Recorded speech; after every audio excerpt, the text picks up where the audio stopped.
السلام علیکم ورحمۃ اللہ وبرکاتہ۔ إن الحمد لله نحمده ونستعينه ونستغفره ونعوذ بالله من شرور أنفسنا ومن سيئات أعمالنا، من يهده الله فلا مضل له ومن يضلله فلا هادي له، أشهد أن لا إله إلا الله وأشهد أن محمدا رسول الله۔ أعوذ بالله السميع العليم من الشيطان الرجيم من همزه ونفسه ونفخه، بسم الله الرحمن الرحيم۔ يا أيها الذين آمنوا اتقوا الله حق تقاته ولا تموتن إلا وأنتم مسلمون۔ يا أيها الناس اتقوا ربكم الذي خلقكم من نفس واحدة وخلق منها زوجها وبث منهما رجالا كثيرا ونساء، واتقوا الله الذي تساءلون به والأرحام إن الله كان عليكم رقيبا۔ يا أيها الذين آمنوا اتقوا الله وقولوا قولا سديدا يصلح لكم أعمالكم ويغفر لكم ذنوبكم، ومن يطع الله ورسوله فقد فاز فوزا عظيما۔ اللهم صل على محمد وعلى آل محمد كما صليت على إبراهيم وعلى آل إبراهيم إنك حميد مجيد۔ اللهم بارك على محمد وعلى آل محمد كما باركت على إبراهيم وعلى آل إبراهيم إنك حميد مجيد۔ أما بعد فإن خير الحديث كتاب الله، وخير الهدي هدي محمد صلى الله عليه وسلم، فإن شر الأمور محدثاتها وكل محدثة بدعة وكل بدعة ضلالة وكل ضلالة في النار۔ رب اشرح لي صدري ويسر لي أمري واحلل عقدة من لساني يفقهوا قولي۔ رب زدنا علما۔ أعوذ بالله من الشيطان الرجيم، بسم الله الرحمن الرحيم۔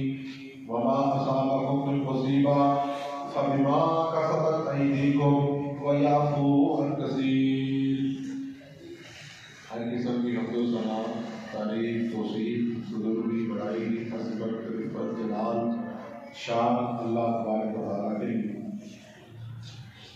انگیرت صلاۃ اللہ، درود و سلام سرور کونین، تاجدار مدینہ، باقی فتح، باقی کوثر، شاہ نشر، سید البشر، سید الانبیاء، حضرت محمد مصطفیٰ صلی اللہ علیہ وسلم کو سنتا ہے۔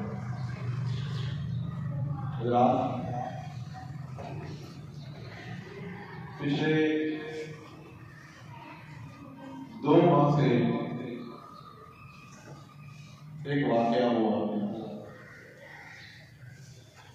اسرائیل نے جو حملہ کیا فلسطینیوں پر، اور اس کے نتیجے میں اب تک کی اطلاعات کے مطابق 35,000 کے قریب لوگ شہید ہو چکے ہیں۔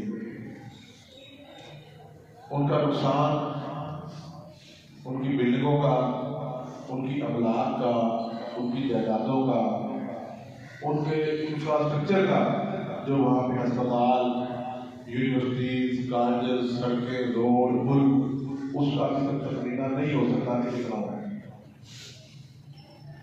دوسرا واقعہ ابھی پچھلے ہفتے ہوا، ایک واقعہ وہ جو ابھی تک جاری ہے، اور دوسرا واقعہ بابری مسجد کی شہادت کے بعد اس کی جگہ پہ رام مندر کی تعمیر ہوئی، اور اس کا افتتاح 3 دن پہلے انڈین وزیر اعظم نریندر مودی نے ابھی اس کا افتتاح کیا، اور تمام وہاں کے جو ہندو لوگ، ان کے مذہبی، جنوبی، شدت پسند لوگ، وہ وہاں پر پہنچے۔ سوال کیا ہے کہ کیا ہم بطور مسلمان، جو بر صغیر ہے، پاکستان کی آبادی تقریباً 24 کروڑ کو پہنچنے والی، غیر مسلم نگار کے پھر بھی 21 سے 22 کروڑ لوگ ایسے ہیں جو اپنے آپ کو مسلمان کلمہ پڑھتے ہیں اسلامی سال کے اندر. انڈیا کے اندر بھی 20 کروڑ کے قریب مسلمان بستے ہیں. اس کے ساتھ بنگلہ دیش ہے وہاں کے 18 کروڑ کے قریب.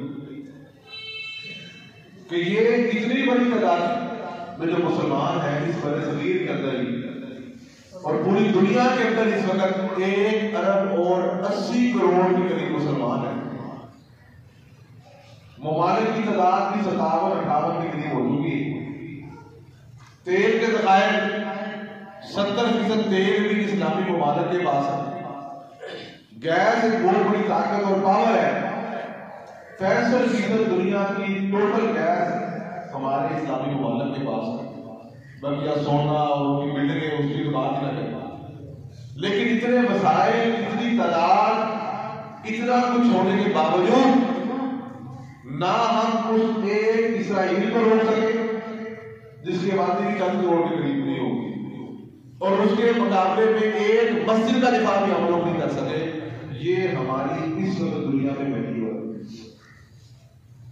اب آپ اور میں یہ بات سوال ہے کہ آخر کیا اسلام اس قدر ظلم آنے کا شکار ہے؟ اصل میں اسلام ظلم آنے کا شکار نہیں ہے، اصل تو مسلمان ظلم آنے کا شکار ہے. امت مسلمہ کا یہ سوال ہے جس کے یہ نتائج ہیں ایسا کہ ہم ایک مسجد کا دفاع بھی نہیں کر سکے کہ یار ایک مسجد کا دفاع کر رہے ہیں. ملک کے دلوں بڑی دور کی بات ہے. آج کے اس خطبہ جمعہ میں جو میں نے آیت آپ کے سامنے تلاوت کی اور اسی بارے میں کچھ وجوہات آپ کے سامنے رکھنا چاہتا ہوں کہ ہم اس اسٹیج پر کیوں پہنچے.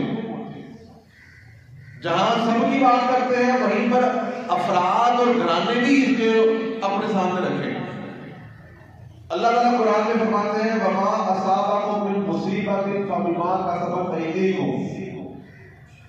اللہ فرماتا ہے کہ تمہیں جو بھی مصیبت پہنچتی ہے فَبِمَا كَسَبَتْ أَيْدِيكُمْ، اس کے پہلے ذمہ دار تم خود ہو.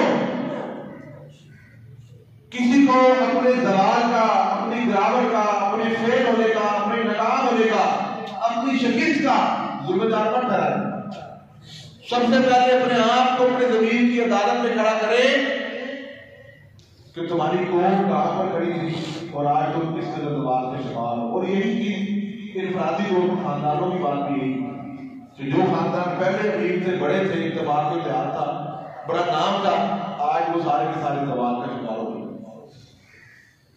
اللہ میرے بھائیوں، اللہ کے رسول صلی اللہ علیہ وسلم نے جب اس دنیا پہ جب آپ نے کوہ صفا پر چڑھ کر یہ کہا کہ قولوا لا الہ الا اللہ تفلحوا، لوگوں کلمے کا اقرار کرو فلاح پا جاؤ گے، تو آپ کی محاذت شروع ہو. 13 سال مکی دور، ابتلا کا اور آزمائشوں کا دور، ظلم و ستم کا دور.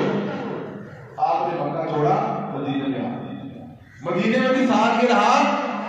پھر پہلا معرکہ غزوہ بدر چلا اور غزوہ بدر کے بعد پھر اللہ تعالیٰ نے فتوحات کا سلسلہ شروع کر دیا. اب جب سے اسلام ترقی کی طرف گامزن ہوا، اللہ کے رسول کا دور صلی اللہ علیہ وسلم، اس کے بعد خلفائے راشدین کا دور، پھر بنو امیہ دور آیا، پھر بنو عباس آیا. مسلسل اسلامی ریاست، اسلامی حکومت بڑھتی رہی اور دنیا کے خطے پر پھیلتی رہی. بنو عباس، اس کے ساتھ ہی ترکی کے لوگوں نے عثمانی خلافت کا آغاز ہوا. 800 سال کے قریب انہوں نے دنیا میں حکمرانی کی. 3 بڑے اعظم پر ان کی حکومت.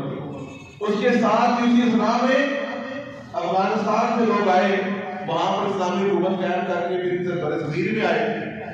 پہلے چند اور حکمران رہے یہاں پر. پھر اس کے بعد مغلیہ دور بھی آیا جنہوں نے 700-800 تک یہاں پر حکومت کی. 1000 سال کا پیریڈ یہاں بھی ہمارا حکمرانی کا ہے. اس دنیا پر مسلمانوں نے 1200-1300 سال 1300 سال آپ لگا لیں کسی نہ کسی حصے میں اتنی بڑی مسلمانوں نے گھومتے کی. لیکن دنیا کا کوئی بھی ملک، دنیا کا کوئی بھی ضلع، صوبہ جو زیادتیاں مسلمانوں کے ساتھ ہو رہی ہیں وہ یہ اس بات کا نہیں کہہ سکتے مسلمانوں نے مقصد دیا جائے، ہماری عزت کا نام کی گئی، ہماری بلاک نقصان ہوا، ایسا کوئی نہیں ہے. اگر جو اصول اسلامی تھے اس کے مطابق حکومت کی، اپنی رعایا کو، اپنے بسنے والے لوگوں کو انہوں نے سہولیات فراہم کی. آخر کیا وجہ ہے کہ مغلیہ دور میں اتنا لمبا جو عرصہ مسلمانوں نے یہاں بڑے صغیر میں 1000 سال بنتا ہے حکومت کی، تو کیا وجہ ہے کہ یہ ہندوؤں کی اتنی بڑی تعداد آج بھی ہندو ہے؟ اگر مسلمان چاہتے ظلم و ستم کرتے تو ان کے سارے کے سارے بندر کرا کے سب کو تلوار کے دور میں مسلمان کر دیتے، لیکن انہوں نے رواداری، محبت اور امن کا درس دیا۔ اگلی بار میں کریں کہ زبان کیسے آئے، انہوں نے ان کو مکمل مذہبی رواداری کی اجازت دی، مکمل مذہبی آزادی کی اجازت دی، آپ لوگ اپنے رسومات ادا کریں، آپ کو اسی کل پروگرام یاد ہے۔ اور اسلام کا یہ درس بھی ہے، عثمانی دور تھا وہ بھی ایسے رہا، جہاں جہاں مسلمانوں نے حکمرانی کی وہاں پر اپنی یادگار کے نشانات چھوڑ کر گئے۔ آج جب مسلمان خلاف پذیر ہوئے 1857 میں ہم بڑے زمین میں ہماری حکومت ختم ہوئی، جب مغلیہ اپنے بادشاہ کو گرفتار کیا گیا، 1934 میں آ کے خلافت عثمانیہ ختم کی گئی، اس کے بعد سے پھر مسلمان انگریزوں کی دو بادشاہی نظام کے تحت ان کی جو تحریکیں شروع ہوئی، اس کے مقابلے میں چند مسلمان ممالک میں آزاد ہوئے، پاکستان بھی اس میں شامل ہے۔ اس میں روس ٹوٹنے کے بعد رشیا کی جو ریاستیں وہ بھی اس کے اندر شامل ہیں۔ اب یہ جو سب ریاستیں بنی، اب انہوں نے بھی اسٹائل چینج کیا کہ بجائے مسلمانوں کے صحیح حکمران مسلمان آگے آتے، انہوں نے وہاں اپنے گماٹ سے چھوڑ کے پھر خود سے کام کرنا شروع کر دیا۔ ریاستیں تو آزاد ہوئی، لیکن حقیقت میں جو ہے اسلام سے وہ آزاد نہ ہو سکتا۔ اور آج یہی وجہ ہے کہ دنیا کے اندر یہ جو ممالک ہے، روس ہے 50 سال تک دنیا کو حکمران رہا، امریکہ ہے سپر پاور، روس کے ٹوٹنے کے بعد اکیلا امریکہ رہ گیا، اسے بھی آج 40 سال ہونے والے ہیں، اس کا بھی زوال ہونے والا ہے، روس کا زوال ہو گیا، چائنا اوپر آتے آتے پھر ہو گیا۔ لیکن جو اقتدار یاد رکھے اللہ نے مسلمان ممالک کو، مسلمان ریاستوں کو دیا، ابھی تک ان کے پاس نہیں ہے۔ یہ 30 40 سالہ سپر پاور کا ٹائم ہے، لیکن اس میں آپ ان کی عدالت کرنے کی نظر آتا ہے۔ کبھی انہوں نے عراق پر چڑھائی کی، کبھی انہوں نے شام پر چڑھائی کی، آج اسرائیل کے بیگ پہ تمام ملت کفر کھڑا ہے، اور آج فلسطین کا جو حال ہے ہمارے سامنے، جہاں جہاں دیکھیں یہی رات ہے۔ تو آج کے خطبہ جمعہ میں یاد رکھیں ان چند مسلم امت کے زوال پذیر ہونے کی چند وجوہات آپ کے سامنے بیان کرنا چاہتا ہوں، اور وہی وجوہات جہاں ملت اسلامیہ کا زوال ہوا، وہی ہمارا انفرادی زوال بھی وجہ سے ہوا۔ سب سے پہلی چیز اللہ تعالیٰ قرآن میں فرماتے ہیں وَلَا تَهِنُوا وَلَا تَحْزَنُوا وَأَنْتُمُ الْأَعْلَوْنَ إِن كُنتُم مُؤْمِنِينَ۔ پہلی چیز کہ اللہ فرماتے ہیں وَلَا تَهِنُوا وَلَا تَحْزَنُوا، سستی نہ دکھاؤ اسلام کے غلبے کے لیے، اسلام کی کوشش کے لیے، وَلَا تَحْزَنُوا، اور اسلام کے غلبے میں جو نقصان ہو جائے، جان جاتی ہے تو جائے، مان جاتا تو جائے، وَلَا تَحْزَنُوا، آپ نے غمگین نہیں ہونا۔ اور اللہ فرماتے ہیں وَأَنْتُمُ الْأَعْلَوْنَ إِن كُنتُم مُؤْمِنِينَ، اے مسلمانوں اگر تم مومن ہوئے تو وَأَنْتُمُ الْأَعْلَوْنَ، تم ہی غالب آنے والے، تم ہی اعلیٰ ہو، تم ہی عرفہ ہو، حکومت تمہارے پاس رہے گی ان كنتم مؤمنین، اگر تم مومن ہو۔ ثابت کیا ہوا کہ جب ہم لوگوں نے بطور امت ہمارا ایمان کمزور ہوا، ہم لوگ دوبارہ نہیں ہوا۔ آج ہمارا انحصار اللہ تعالیٰ پر نہیں، آج ہماری طاقت جو ہمارا ایمان تھا وہ نہیں رہے گی۔ پہلے ایمان ہوتا تھا، مسائل نہیں تھے تو بھی مسلمان جیت رہے۔ آج جب ہم نے دنیا پر انحصار شروع کر دیا، اس کے بارے میں انحصار شروع کر دیا، یہ ساتھ مل جائے گا تو میں غالب ہوں، یہ پیسے مل جائیں گے تو میں غالب آ جاؤں گا، یہ گاڑی میں نے لے لی تو میری بڑی عزت بڑھ جائے گی۔ جب ہم نے دنیا کا مال و متاع، دنیا کے افراد اپنے لیے عزت کا باعث سمجھے اور اللہ سے ہم لوگوں نے منہ موڑ دیا، تب سے ہمارے کو زوال۔ یہ زوال کی علامتیں نہیں ہے کہ اتنا تیل، اتنا سونا، اتنے مسائل عرب ممالک کے بعد ایک اسرائیل بالکل ان کے درمیان میں ان سارے کے سارے ملکوں کو ہٹا کے ان کی گردنوں میں چوری چلا کوئی بندہ ہی نہیں سکتا۔ کہنے کو تو ہم نے اسلامی اتحاد بھی بنایا ہوا، وہ اسلامی اتحاد کس لیے بنایا ہوا کہ آپ اگر میں کسی مسلمان ملک کا دفاع ہی نہیں کر سکتے تو پھر ایسی OIC کا، ایسے اتحاد کا فائدہ کیا ہوا؟ کوئی فائدہ نہیں ہوا۔ تو میرے بھائیوں، اپنے اندر ایمان مضبوط کرے. دنیا کے سہارے چھوڑ کر دنیا کی جو عارضی طاقتیں ہیں، عارضی سلطنتیں ہیں، عارضی بادشاہتیں ہیں، عارضی دنیا کے جو دروازے ہیں، عارضی جو چراغیں، ان سے جان چھڑوائیں اور اللہ کی طرف رجوع کریں. انتم العلون ان کنتم مؤمنین. اللہ پر توکل رکھیں، اللہ پر توکل رکھیں. کلمہ صرف اور صرف ہمارے لیے ہے، کافروں کے لیے نہیں. شرط کیا ہے؟ ان کنتم مؤمنین، اگر مومن ہو. دوسری چیز، اور یہ بات اللہ نے قرآن میں فرمائی ہے، والعصر، قسم ہے عصر کی، زمانے کی، وقت کی. ان الانسان لفی خسر. اللہ فرماتا ہے بے شک انسان گھاٹے میں. اللہ کہہ رہے انسان گھاٹے میں، ہر انسان گھاٹے میں.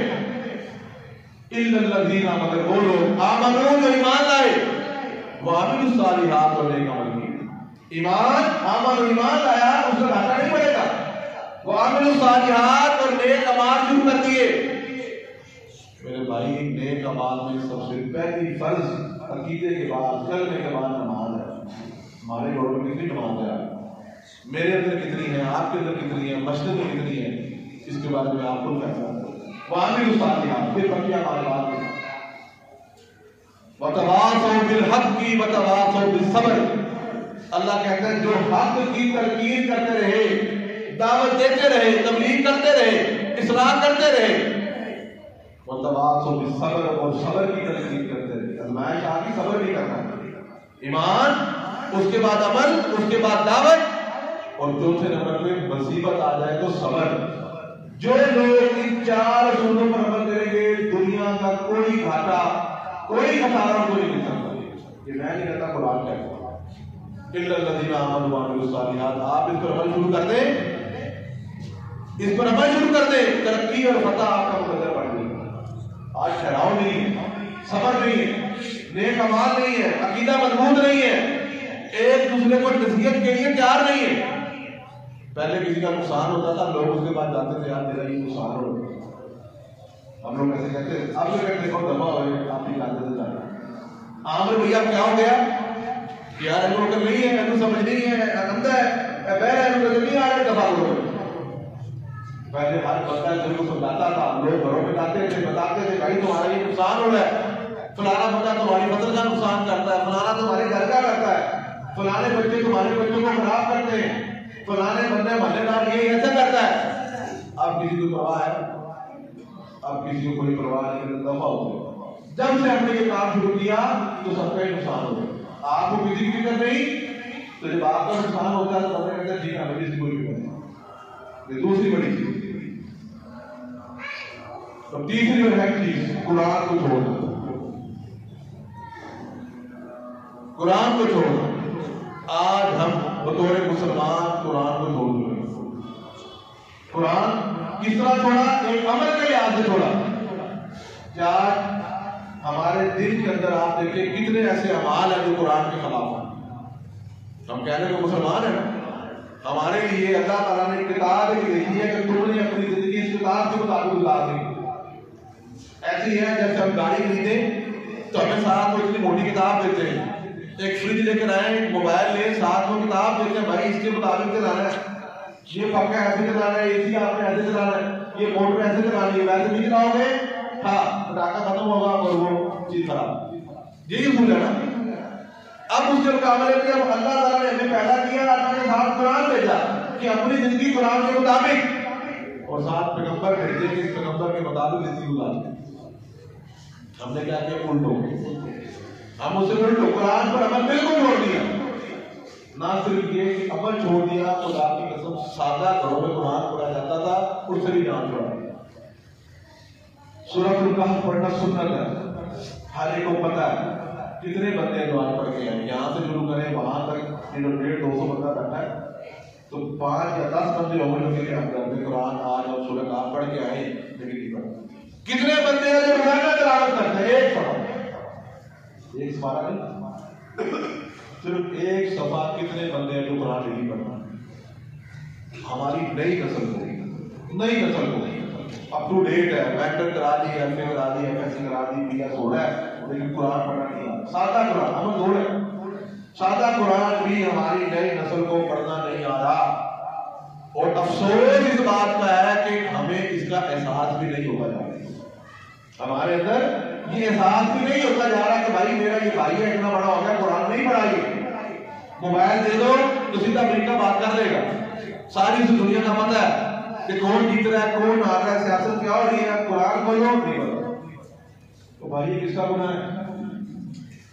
پھر ہم سوچے برکت اللہ نے دینی ہے اور ہم نے محرومی کا شکار ہو گئے، اور آج سادہ قرآن پڑھنے سے بھی ہماری نظر فارغ ہوتی ہے۔ میرے بھائیوں اس میں توجہ دیں، بزرگ بندے اپنے بچوں پر، بچوں کے بچوں پر، پوتوں پر، نواسوں پر توجہ دیں، اپنے بھائیوں پر توجہ دیں، اور اللہ کے بندوں کم از کم سادہ قرآن سے پڑھتے ہیں۔ قاری صاحب مسجد میں موجود ہے، بہترین قاری صاحب ہے، قاری عبد الوکیل صاحب موجود ہے، قاری عبد القدیر صاحب یہاں موجود ہے، لیکن پڑھنے کی توفیق نہیں ہوگی۔ کیوں؟ یار میں تو بڑا ہو گیا، میں قرآن پڑھوں گا تو لوگ کیا کہیں گے؟ یار تجھے گاڑی چلانے نہیں آتی، بڑا ہو کے گاڑی چلانا تو سیکھتا ہے، تجھے انگلش لینگویج نہیں آ رہی، باہر جانے کے لیے بڑے بڑے بندے انگلش سیکھ رہے ہیں، لیکن قرآن کی باری آتی ہے کہتے ہیں مجھے شرم آتی ہے، باقی ہر کام سیکھتا ہے لیکن قرآن کی باری میں شرم آتی ہے۔ میرے بھائیوں، آج خطبہ جمعے کی آخری بات کر کے بقیہ کوئی ہماری خرابی کی چوتھی بڑی وجہ ہماری من مانی کا دین ہے، ہماری امت کے زوال کا سبب ہماری من مانی کا دین ہے۔ اللہ تعالیٰ قرآن میں فرماتے ہیں فَتُؤْمِنُونَ بِبَعْضِ الْكِتَابِ، اے لوگوں کیا تم بعض کتاب پر ایمان لاتے ہو، وَتَكْفُرُونَ بِبَعْضٍ، اور تم بعض میں انکار کرتے ہو، فَمَا جَزَاءُ مَن يَفْعَلُ ذَلِكَ مِنكُمْ، اللہ کہتے ہیں اس کا بدلہ کچھ نہیں سوائے خِزْيٌ فِي الْحَيَاةِ الدُّنْيَا وَيَوْمَ الْقِيَامَةِ، اللہ کہتے ہیں جو قرآن کو اس طرح پڑھتے ہیں، اس طرح عمل کرتے ہیں، ان کا انجام خِزْيٌ فِي الْحَيَاةِ الدُّنْيَا، دنیا کی زندگی میں رسوائی، وَيَوْمَ الْقِيَامَةِ، اور قیامت کے دن میں رسوائی۔ یہ آج جو رسوائی امت مسلمہ پر ہے ہماری پسند کا دین، دل کیا نماز پڑھی، دل کیا نہیں پڑھی، دل کیا سچ بول لیا، دل کیا نہیں کیا، دل کیا حلال کما لیا، دل کیا حرام کھا لیا، کوئی سسٹم ہمارے اندر نہیں رہ گیا، کوئی اصول قرآنی اخلاقی دین کا ہمارے اندر نہیں رہ گیا، کوئی ضابطہ اخلاق نہیں۔ اللہ اکبر، اللہ کہتے ہیں یردون الی اشد العذاب، اور ان کو مزید سخت عذاب کی طرف لوٹایا جائے گا، وَمَا اللَّهُ بِغَافِلٍ عَمَّا تَعْمَلُونَ، اور اللہ فرماتا ہے کہ جو یہ تم عمل کرتے ہو اللہ ان باتوں سے غافل نہیں۔ برات اب آپ اور میں سوچیں، دیکھیں کیا ہمارا یہ عمل نہیں ہے جو اللہ نے قرآن کی آیت میں بیان فرمایا کہ جو تمہیں پسند ہے اس پر عمل کرتے ہو، جو نہیں پسند ہے تو نہیں کرتے۔ تو میرے بھائی اسلام میں داخل ہو تو ادخلوا فی السلم کافہ، مکمل اسلام میں داخل ہو جائے۔ آپ کی زندگی ہے 40 سال، 50 سال، 70 سال، 60 سال، 20 سال، آپ نے اپنے مطابق گزاری، اور بھائی ایک مہینہ اسلام کے مطابق بھی گزار کے دیکھ رہے ہیں، اسلام کے مطابق اپنی زندگی گزارے ایک مہینے کے لیے، ایک مہینہ زیادہ لگتا ہے، ایک ہفتے کے لیے اپنے اندر عہد کرے کہ میں ایک ہفتے کے لیے اسلام پر عمل کرنا شروع کرتا ہوں، پھر آپ اس کی برکت دیں گے۔ نماز 5 پڑھنا شروع کر دیں، مسجد کے اندر جماعت کے ساتھ، سچ بولنا شروع کر دیں، رزق حلال کی تلاش شروع کر دیں، لوگوں کے ساتھ وعدہ وفاق کرنا شروع کر دیں، غیبت چغلی چغاری سے بچیں، لڑائی جھگڑے سے بچیں۔ آپ اس ایک ہفتہ اگر آپ یہ تیار کریں کہ میں نے یہ عمل کرنا ہے، اس کے بعد اپنی زندگی میں برکت دیں، بری بات سننا، گندی بات دیکھنا، آگے پھیلانا، ان سب سے بچائیں، پھر آپ اس کے اندر آئیں گے۔ اللہ تعالیٰ سے دعا کرتے ہیں اللہ تعالیٰ ہمیں اسلام پر حفاظت اور توفیق عطا فرمائے۔ وآخر دعوانا الحمدللہ۔ مسلم امت کے زوال کے اسباب کے حوالے سے گفتگو کی ہوئی کہ بابری مسجد جو شہید ہوئی، بی جے پی نے نعرہ لگایا رام مندر کی تعمیر کا، 1992 میں شہید کر دی گئی، اور پچھلے ہفتے باقاعدہ اس کا افتتاح بھی کر دیا گیا۔ اس کے مقابلے میں جو مسلمانوں کو 5 ایکڑ جگہ دی گئی، وہ بی بی سی کی رپورٹیں وغیرہ جو آئی ہیں ویسے کی ویسے پڑی، ادھر اربوں میں لگا کے تعمیر ہو گیا، افتتاح بھی ہو گیا، اور جو مسلمان وہاں رہتے ہیں 18-20 کروڑ، ان کو 5 ایکڑ کی بھی بات نہیں، جو 5 ایکڑ ملے وہاں پر بھی 1 اینٹ کی مسجد بھی رکھی گئی۔ یہ بات سنانے کا مقصد کہ یہ ہماری ایک لیول ہے، ہماری ایک ویلیو ہے دنیا کے آگے بھی اور سب کے سامنے۔ تو میں آپ سب اس بات کی مذمت کر سکتے ہیں، مذمت ہمیں کرنی چاہیے، اور امت مسلمہ کو دوبارہ اپنے آپ کو جمع کرنا چاہیے، دین کے مطابق آنا چاہیے، اللہ پر توکل شروع کریں، اپنے ایمان کو مضبوط کریں، قرآن کی طرف لوٹیں اور اپنے تمام کی تمام تر وابستگیاں اللہ تعالیٰ کی ذات سے کریں۔ دنیا میں کسی سے کچھ نہیں ملتا، صرف اللہ تعالیٰ سے نہیں کرنا۔ اگر اس بارے میں انشاءاللہ بات کریں گے کریں گے، اللہ نے مجھے توفیق عطا فرمائے۔ ان الحمد للہ نحمدہ ونستعینہ ونستغفرہ ونعوذ باللہ من شرور انفسنا ومن سیئات اعمالنا، من یهده اللہ فلا مضل له ومن یضلل فلا هادی له، اشهد ان لا الہ الا اللہ واشهد ان محمدا رسول اللہ۔ سبحان ربک رب العزۃ عما یصفون وسلام علی المرسلین والحمد للہ رب العالمین۔